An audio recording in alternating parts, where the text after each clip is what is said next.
ఒక్కసారి కొమ్మూరి గోల్డ్ కి కాల్ చేయండి. తాకట్లో ఉన్న మీ బంగారాన్ని విడిపించి మార్కెట్ ప్రైస్ కి వాళ్ళు కొనుక్కుని మిగతా డబ్బులు మీకు ఇచ్చేస్తారు. హాయ్, వెల్కమ్ టు మనం టీవీ. మన టీవీ మన కోసం. ఏపీలో రాజకీయాలు శరవేగంగా మారుతున్నాయి. కూటమి అధికారంలోకి వచ్చి 2 ఏళ్ళు అవుతుంది. మరో 3 ఏళ్ల పాలన ఉంది. సో వ్యూహాత్మకంగా అడుగులు వేస్తుంది కూటమి సర్కార్. పుంజుకునే ప్రయత్నం చేస్తుంది ఒక పక్క వైసీపీ. కానీ కూటమి ఎంత మాత్రం అవకాశం ఇవ్వట్లేదు. సో మరోవైపు వైసీపీలో గ్రాఫ్ తగ్గుతోందన్న సంకేతాలు చాలా బలంగా వినిపిస్తున్నాయి. ఇటువంటి తరుణంలో జగన్మోహన్ రెడ్డి దూకుడు పెంచుతున్నారు. కానీ ఆశించిన స్థాయిలో ఫలితాలు మాత్రం రావట్లేదు. ఎక్కడికి వెళ్ళినా ట్రోలింగ్స్. సో వైసీపీ నేతలపై కేసులు, అరెస్టుల పర్వం సైతం ఒక పక్క కొనసాగుతుంది. ఇలాంటి తరుణంలో ఒక ఆసక్తికర వార్త నడుస్తుంది. వైఎస్ఆర్ కాంగ్రెస్ పార్టీ చెందిన సీనియర్ నేత బొత్స సత్యనారాయణ పార్టీకి గుడ్ బై చెప్తారన్న ప్రచారం జోరుగా వినిపిస్తుంది. దీనికి కారణం కూడా లేకపోలేదు.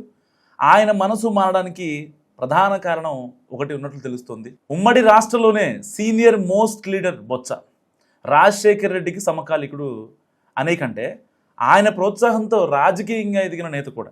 సాధారణ పిఎస్ అధ్యక్షుడిగా ఉన్న బొత్స 1999లో బొబ్బిలి ఎంపీగా గెలిచి రికార్డు క్రియేట్ చేశారు. అప్పట్లో రాజశేఖర్ రెడ్డి ప్రోత్సాహంతో 2004లో చీపురుపల్లి నుంచి పోటీ చేసి ఎమ్మెల్యే గెలిచారు.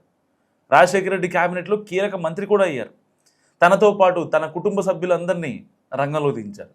సీనియర్ నేతగా ఉన్న మచ్చ సాంబశివరాజును వెనక్కి నెట్టి మరి జిల్లా రాజకీయాలను తనకు అనుకూలంగా మార్చుకున్నారు బొత్స సత్యనారాయణ. సో రాజశేఖర రెడ్డి అకాల మరణంతో ఏకంగా ఈ రాష్ట్రానికి ముఖ్యమంత్రి అయ్యే అవకాశం వచ్చింది. కానీ సమీకరణాల దృష్ట్యా చేజారిపోయింది. అయితే ముఖ్యమంత్రితో సమానమైన ఉమ్మడి రాష్ట్ర కాంగ్రెస్ అధ్యక్ష పదవి దక్కింది. 2019 ఎన్నికల్లో జగన్మోహన్ రెడ్డి పిలుపుతో ఆ పార్టీలో చేరిన బొత్స ఫ్యామిలీ మొత్తం గెలిచింది.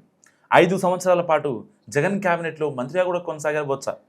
మొన్నటి ఎన్నికల్లో మాత్రం ఆయన ఓడిపోయారు. సో అయినా సరే జగన్మోహన్ రెడ్డి ఆయనకు గౌరవం ఇచ్చారు. ఏకంగా విశాఖ స్థానిక సంస్థల ఎమ్మెల్సీగా ఎంపిక చేసి మండలిలో వైసీపీ పక్ష నాయకుడిగా అవకాశించారు. అయితే వైసీపీ గ్రాఫ్ ఇప్పుడు ఆందోళన పరుస్తుంది. అందుకే ఇక్కడ ఉండడం కంటే జనసేనలో చేరడం ఉత్తమని బొత్స ఒక నిర్ణయానికి వచ్చినట్టు సమాచారం. విజయనగరంలో సుదీర్ఘకాలం రాజకీయాలు చేయడం, తెలుగుదేశం పార్టీకి వ్యతిరేకంగా పాలిటిక్స్ చేయడంతో ఆ పార్టీలో చేరే ఛాన్స్ లేదు. అందుకే జనసేనలో బొత్సని చేర్పించి ఉత్తరాంధ్రలో వైఎస్ఆర్ కాంగ్రెస్ పార్టీని దారుణంగా దెబ్బతీయాలని చంద్రబాబు ఆలోచన చేస్తున్నారట. సో చిరంజీవితో బొత్సకు మంచి సంబంధాలు నడిచాయి. అప్పట్లో ఆయన చొరవతోనే ప్రజారాజ్యం పార్టీ కాంగ్రెస్లో విలీనమైంది. సో ఆ చనువును కొనసాగిస్తూ వస్తున్నారు.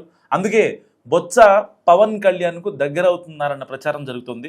సో ఇదే జరిగితే ఉత్తరాంధ్రతో పాటు ఏపీ రాజకీయాల్లో నిజంగా ఒక షేక్ తప్పదని చెప్పుకోవచ్చు. సో బొత్స నిజంగా జనసేనలో చేరే అవకాశం ఉందా? మీరేమనుకుంటారు? మస్తు కామెంట్ చేయండి.